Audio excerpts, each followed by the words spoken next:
Iniciamos una nueva clase, esta vez referida al tema de la aplicación y la interpretación de la ley. Juntos veníamos viendo esta fuente en sus distintos aspectos, sus clasificaciones, sus efectos, su vigencia, su finalización en el tiempo, el principio de la irretroactividad. Y hoy vamos a analizar cómo los operadores jurídicos tienen que realizar el proceso de interpretación por un lado y luego la aplicación de la ley. Estos operadores, que pueden ser aquellos abogados, funcionarios públicos que tienen bajo su órbita la necesidad de conocer el derecho, son algunos de los que tienen que realizar estas operaciones. Sin embargo, aquellos sujetos que con más asiduidad y cuya función principal la constituye la aplicación y la interpretación de la ley, son precisamente aquellos a los cuales el Estado le ha impuesto como función el deber de juzgar. Es decir, los jueces son aquellas personas que con mayor cotidianeidad, si se quiere, están obligados a realizar estos procesos, como decíamos, de interpretación por un lado y de aplicación de la norma, de las distintas normas que se encuentran vigentes. Antes de aplicar una norma al caso concreto, el juez tiene que realizar un proceso de investigación, si se quiere, tiene que, como dicen los autores, desentrañar el sentido de la ley. Concretamente, averiguar qué fue lo que quiso poner el legislador en el contenido de esa norma jurídica. Como ustedes saben, hay, digamos, una escuela, un pensamiento que ve el proceso de aplicación de la ley en la subsunción de un hecho a determinada hipótesis contenida en la norma. Este proceso casi mecánico, casi autómata por parte de los operadores, en realidad no logra explicar, a juicio de muchísimos autores y de la doctrina más moderna, cuál es el verdadero sentido de ese doble juego de la interpretación por un lado y la aplicación concreta de la norma. Es necesario resaltar que a lo largo de la historia del derecho se han reservado tres clases de interpretación. La primera de ellas se refiere a la interpretación legislativa. Según el poder de donde provenga esta interpretación, decíamos, los distintos autores la ubican a la interpretación dentro de la interpretación legal, dentro de la interpretación judicial o dentro de la interpretación doctrinaria. En este caso nos vamos a referir a la interpretación legal, que si bien no es una de las que con mayor asiduidad o mayor número se da en la práctica, es la que más fuerza vinculante tiene porque proviene directamente del poder legislativo y a través de una herramienta, de un mecanismo que es precisamente la sanción de una ley aclaratoria. Es decir, el mismo poder legislativo, ante la aparición de una ley que podríamos catalogar como poco clara, oscura o inentendible en cuanto a su texto y su extensión, decide reformular esa ley y dictar una nueva ley que de alguna manera explique el alcance de esa ley anterior. Lo hace a través de las denominadas leyes aclaratorias. Si bien no es algo común, como les decía, no, porque se entiende que el legislador cada vez que legisla tiene que hacerlo de un modo claro, que sea entendible para todos los operadores y fundamentalmente para la ciudadanía y para el pueblo, digamos, en su entendimiento medio o común, existen a veces oportunidades en las cuales este fenómeno no acontece. Es así que el mismo Poder Legislativo se ve en la necesidad de dictar una segunda norma que aclare el texto de la primera. Estas normas aclaratorias, como cualquier tipo de ley, tienen las características o los caracteres propios de cualquier norma. Fundamentalmente aquellos que tienen que ver con la generalidad y con la obligatoriedad, ya que provienen de el proceso normal. Pensemos en el tratamiento por las cámaras, como veníamos analizando en clases anteriores, por la publicación de la norma y obviamente la publicación por parte del Poder Ejecutivo. Tienen este tipo de leyes o estas normas tienen un efecto generalizador, es decir, resulta ser vinculante para el total de la ciudadanía, porque precisamente son leyes. La característica particular que pueden tener es que en realidad, y esto viene relacionado también al principio de la irretroactividad que veníamos viendo en las clases anteriores, estas leyes aclaratorias no tienen efecto para aquellos casos que ya han sido juzgados bajo la vigencia y el contenido de la ley que se pretende aclarar, es decir, aquellos casos que han sido analizados por jueces con sentencias que se encuentran firmes bajo el texto de la ley que esta segunda ley pretende aclarar, no pueden ser revisados por esta ley aclaratoria. Porque precisamente ya han sido juzgados y su resultado, como decíamos antes, debe haber ingresado al patrimonio del sujeto interesado en hacer valer esa ley. De todas maneras, el límite también debe entenderse como propio del principio de irretroactividad, en el sentido que estas leyes aclaratorias no pueden afectar garantías constitucionales. Precisamente en el caso que estamos viendo, que haya habido sentencia firme en base a la aplicación de la ley anterior, ese derecho ya ha ingresado, en cuanto a su protección, ya ha ingresado, como les decía, al patrimonio del sujeto interesado. Una segunda forma o clase de interpretación es la interpretación judicial, que sí es la más numerosa, es la que en mayor número cualquier observador jurídico puede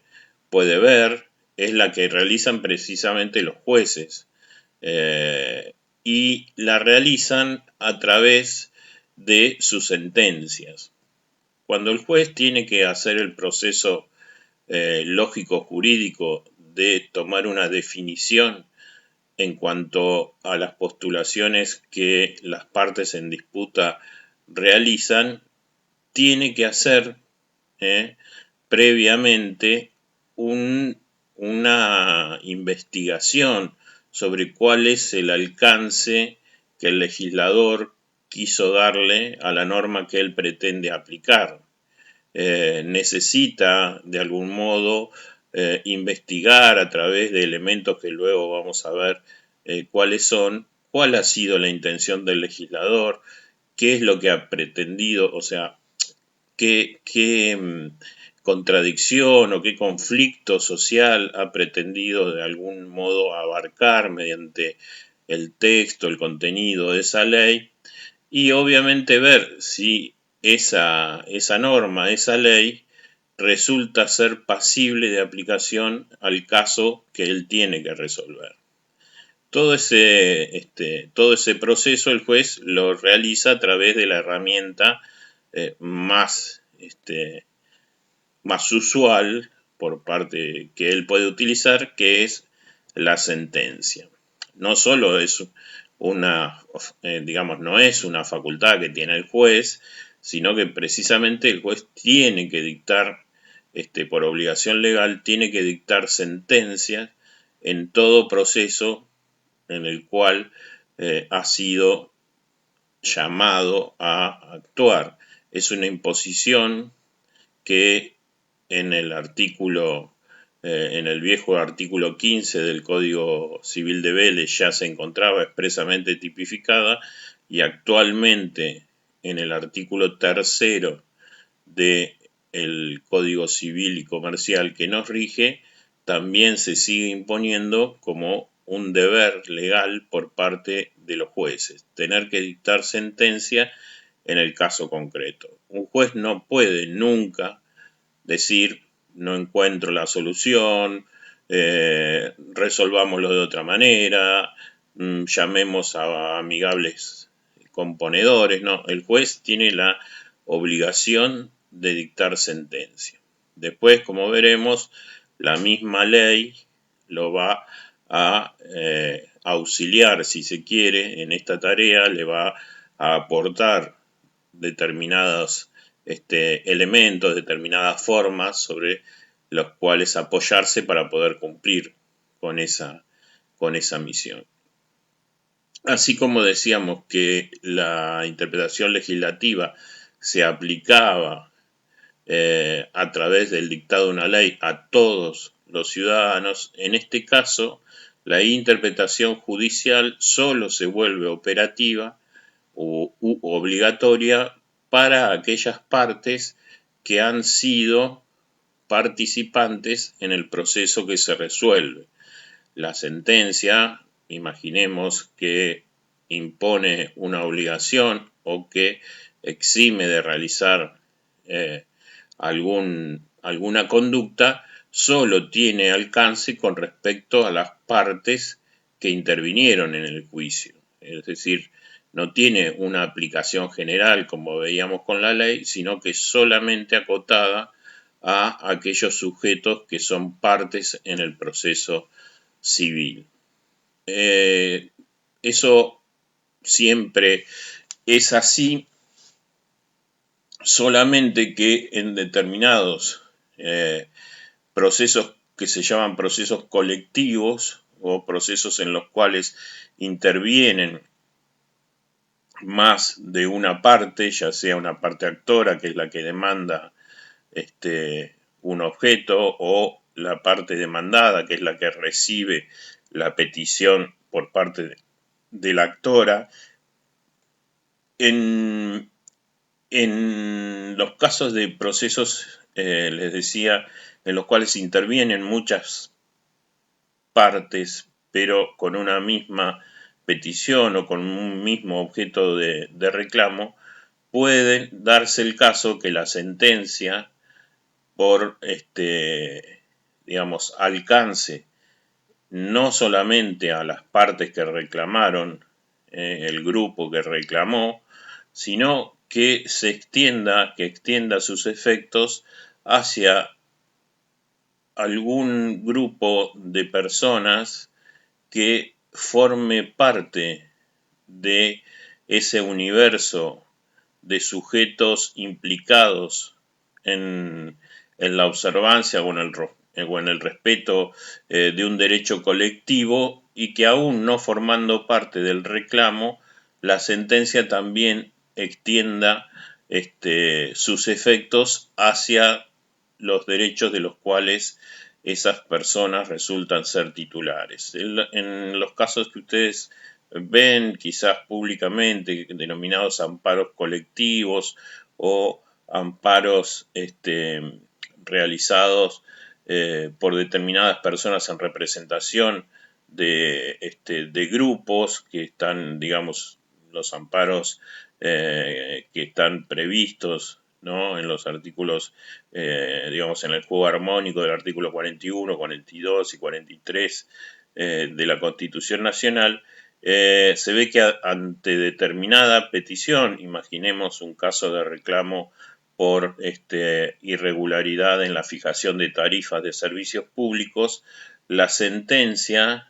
que hace lugar al reclamo de alguno de los peticionantes también puede extender sus efectos hacia todos aquellos que se encuentren conformando un grupo en igualdad de condiciones con los peticionantes. Eso se hace para, digamos, para que exista una economía, si se quiere, un principio de economía jurisdiccional o de economía judicial, en el cual no tiene sentido que reclamen todos los sujetos que se ven beneficiados por esa sentencia que el juez ha dictado, y que de todas maneras el resultado ya se sabe que sería el mismo. Imaginen ustedes en los casos en que se ha dejado sin efecto elevación de tarifas de servicios públicos por parte del Poder Ejecutivo, nacional o provincial, y el dictado de esa sentencia beneficia en realidad a todos los usuarios de ese sistema de servicio público, hayan o no reclamado en ese juicio. Por eso, en esos casos, digamos, es una atipicidad en el sentido que la sentencia que se dicta genera efectos más allá de las partes. Pero en el común de los casos eso no es así. Solo la sentencia tiene efecto con respecto a las partes del proceso y por lo tanto la interpretación judicial que se hace allí solo es obligatoria para esas partes. Existe como tercera clase una interpretación doctrinaria que es, bueno, la que menos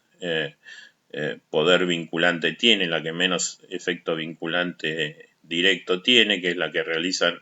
los autores o los científicos del derecho, tratando de investigar también o de desentrañar el sentido que el legislador ha querido darle a la ley, y expresan su opinión en cuanto a ese alcance. Esa opinión de los autores no va a ser vinculante, no va a ser obligatoria para nadie, ni para las partes, ni para los jueces, pero lo cierto es que tiene una fuerza de convicción suficiente en los jueces, en los miembros del Poder Judicial, porque los jueces, a través de sus sentencias, muchas veces incorporan esta opinión doctrinaria, esta interpretación doctrinaria, y en realidad la convierten en una interpretación judicial, pero que comenzó siendo una interpretación doctrinaria. Como veíamos cuando veíamos la doctrina como fuente, en cualquiera de las sentencias a las cuales ustedes tengan acceso, van a ver que los jueces fundan su opinión, la mayoría de las veces, no siempre, pero la mayoría de las veces, en una interpretación que hizo un autor del derecho sobre ese tema. Pero, vuelvo a repetir, no tiene fuerza vinculante o no es obligatoria